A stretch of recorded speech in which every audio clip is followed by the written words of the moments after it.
Many of us are only venturing out of the house to buy food and other necessities, but there's one place where people are encouraged to go: outside for fresh air and exercise.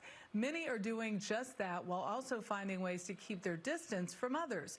Christina Ruffini has the story from Washington.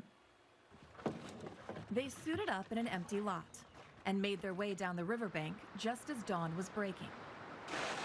Their boats hit the water the same time as the sun. It's a great time to paddle, so it's super pretty. Sun rising, everything's kind of fresh. My favorite thing about being on the water is that it makes it feel like nothing's wrong. And it is, just as beneficial mentally as it is physically. Erin Massera, Laura Duran, and Joe Pepper drove an hour outside Washington to find this peaceful part of the Potomac. The early hour lets them fight the rapids without other kayakers around. Between the river flow and just the size of the boats, you're going to maintain distance. Plus, if you're too close to me, I'm going to probably hit you with the paddle, and nobody wants that. That's a really aggressive method of social distancing. It's effective, I've got to meet them CDC guidelines. Desperate to escape coronavirus lockdown, Americans are heading outside to take a break, a breath, or just a moment to themselves.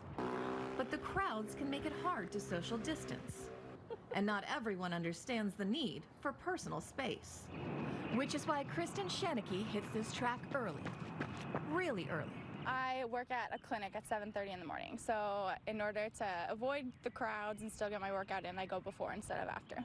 She says sticking to a routine helps her cope with COVID-related stress. It's one of the few things that we still can do. I can still go for a run in my favorite places, so it's meant a lot to me.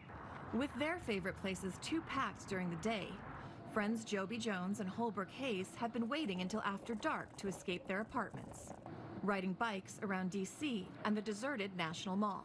It's nice riding bikes around the city even when something like this isn't happening. It's a great way to see the city. It's a great way to see the monuments at night.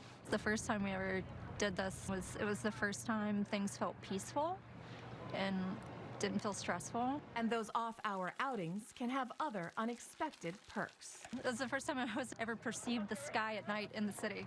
It was nice. It was therapeutic, for sure. Of course, it's always been there, the sky above the city.